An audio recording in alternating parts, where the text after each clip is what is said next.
very shy, as you can probably tell. As a matter of fact, I'm a lot more open now than I was before BC, I can tell you. This is me being real. It is, but before BC, it was all just a great big show. But now, Richard and Liz taught me, actually, it's not a show, that's who you are. You're a fun, happy, lovely... And who watches Match of the Day? Hands up, come on, don't be frightened. Loads of people. Who knows the tune to Match of the Day? We do now. Yeah. After three, everybody joins in. 1, 2, 3.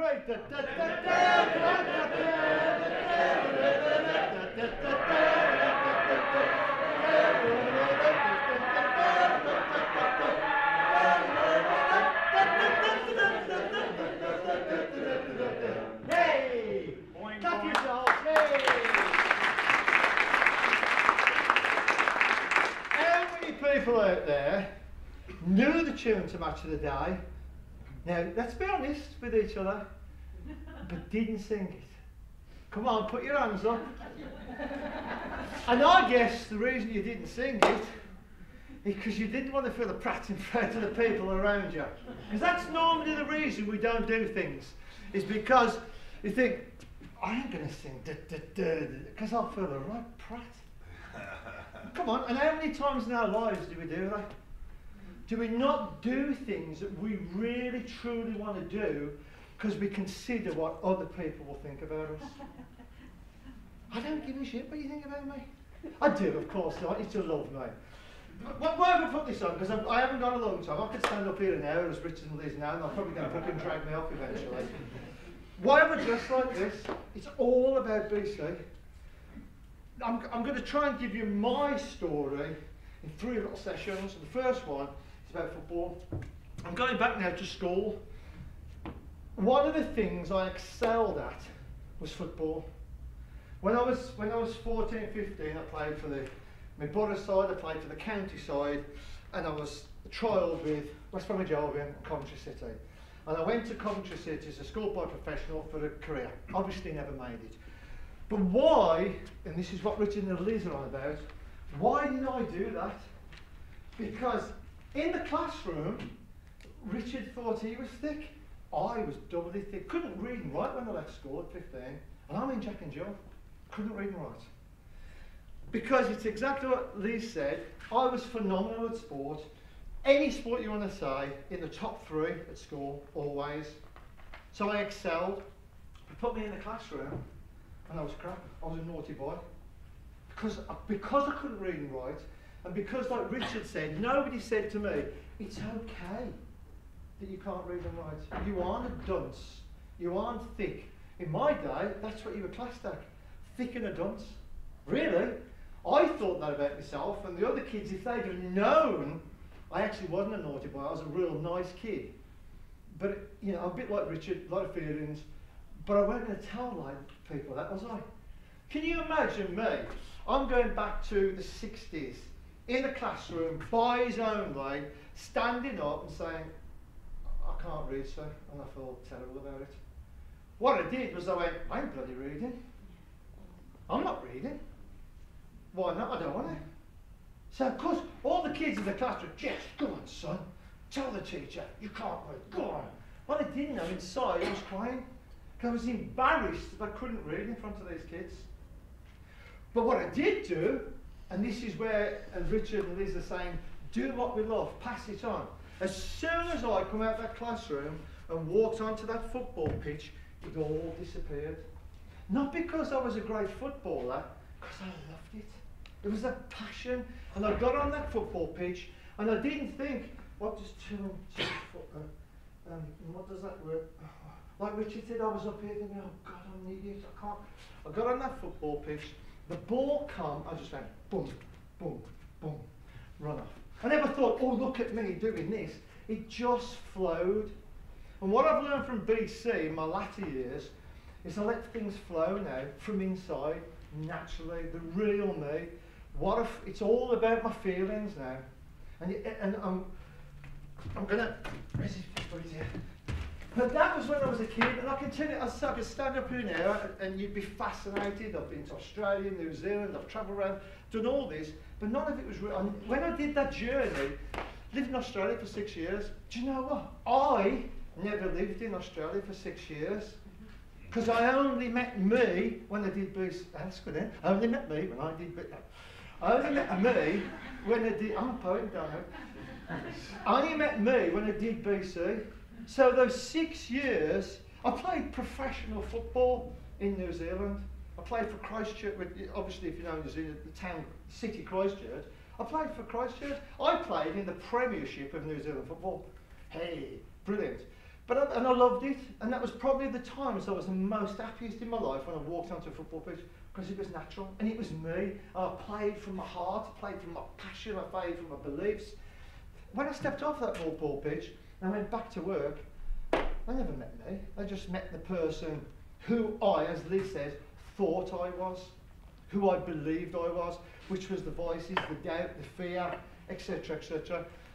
So my best days in my life were when I was young, in as much as when I got on the football pitch. And then something happened to me, and this is what happened to me. I changed from that. When I was a kid and I ran on a football pitch, I am like I am today. I was real, I was me. It was before anybody took hold of me and started teaching me the way to live our lives. And then what happened, this is what happened. And throughout my years, what happened was somebody decided it was a good idea for me to go into business. And have a guess who that person was? Me. Because people had told me, if you want some more money, the best way is to go into business. I could have been right, I ain't got a clue. So what did I do? I decided I'd go into business. And have a guess what I had? I had a personality change. I did. From this kid who loved what he did and had got no cares in the world, I went into business, started my own business in Australia, a video library, and then all of a sudden I went from this guy who plays football, who wears jeans and things, and I thought, business world, because this is what we were taught, business world. I've got to wear a suit, don't I? So I went into business. So what I did, bear with me, what I did, it ain't about 56, is it? What I did was I put a shirt on, and I put a jacket on, and I put a tie on, and all of a sudden I went to work in the morning, walked out, went to work, started this little business, went up to super. Was it a successful business? I guess financially it was really. You know, it was quite a successful business. I only got 15 minutes, so I've never done a quick suit. You know, they're going to be on the screen, do a quick change. And I put a suit on. I ain't going to put the tie on because it's going to take too long. And I tell you what, it wasn't this suit.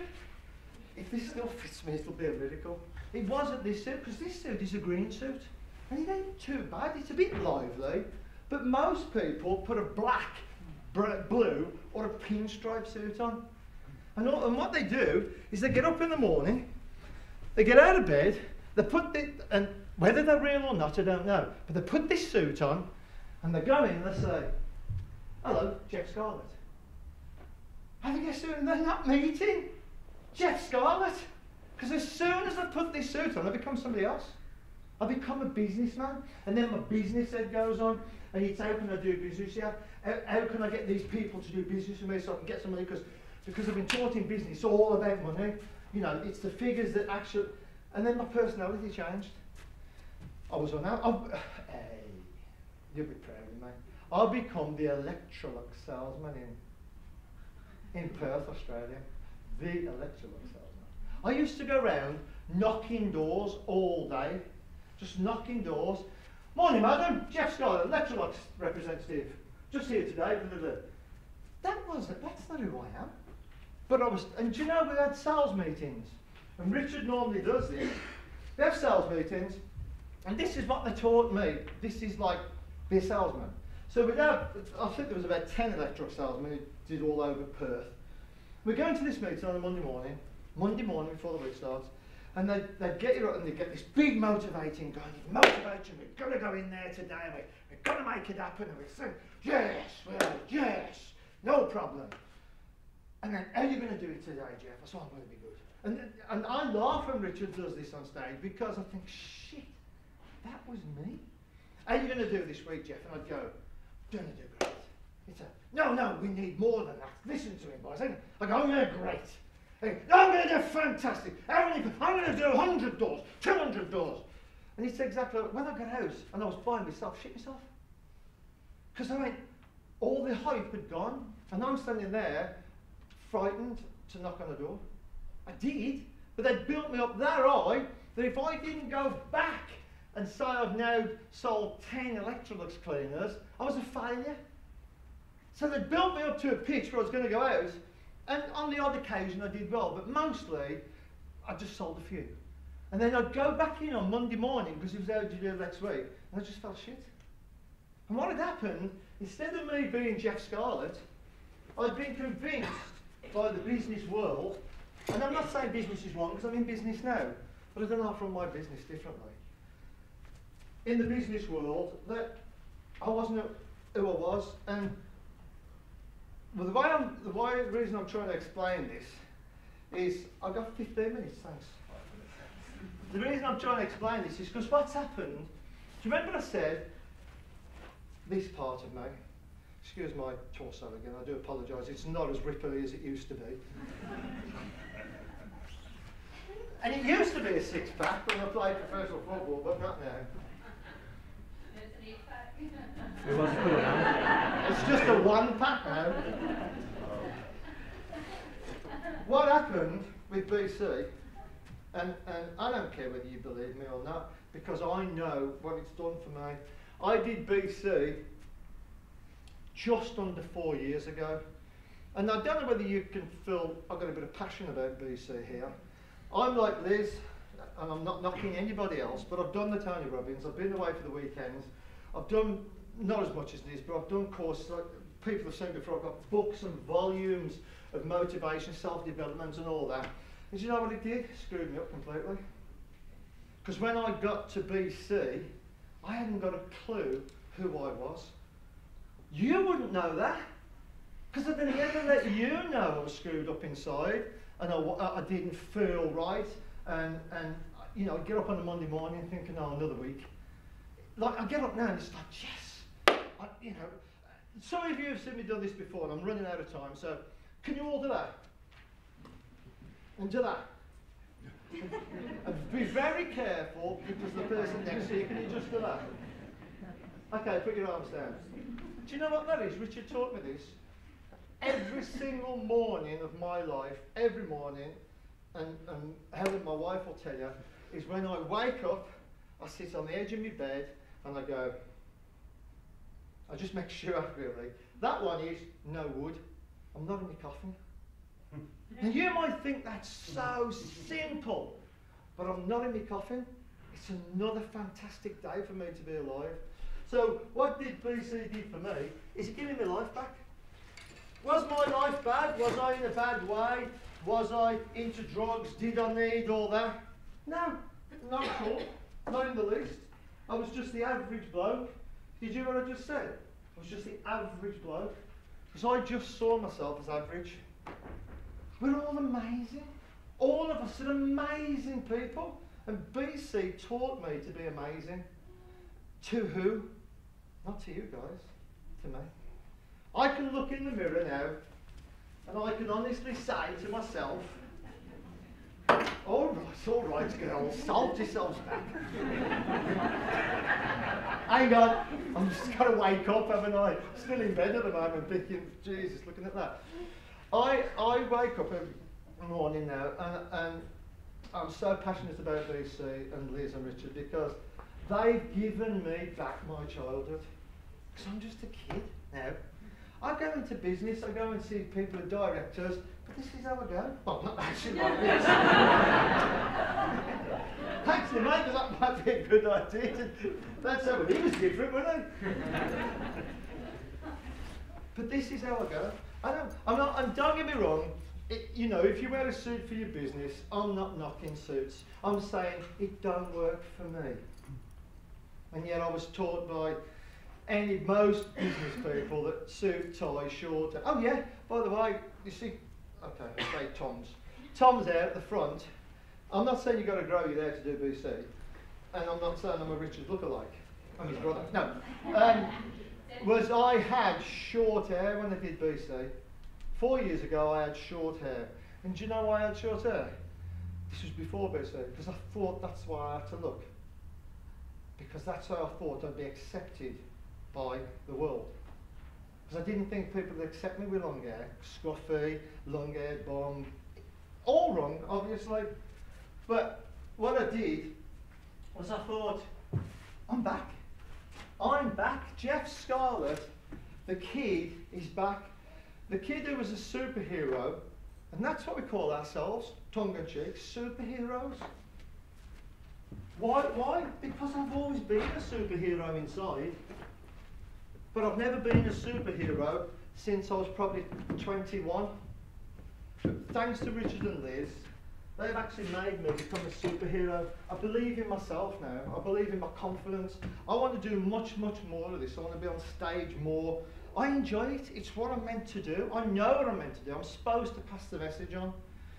I'm not a religious man or nothing like that, so don't get this wrong. You know, I come from a council estate, a rough council estate, and I'm not religious in any way, but I do know these guys have changed my life, or BC has changed my life. It's took me back to when I was a kid, when I used to get out and it all flowed. So all I can say to you guys is really thank you very much. It's been amazing. I'm going to say one thing which I wrote, no, just one thing which I wrote the other day, and it really it'll sum Richard's life up. The story you've just heard, and it'll sum up what happened to me. I can't remember it next time I wrote it down the other night. It goes, up. Now, listen, write this down if you want to, because it's very powerful. If I am, this comes to me like, if I am what I have, yeah, in other words, all the materialistic stuff and all that, if I am what I have, but I lose what I have, which happened to this guy, the major question you have to ask yourself is, then who am I? Yeah. I'll leave you with that. Thank you.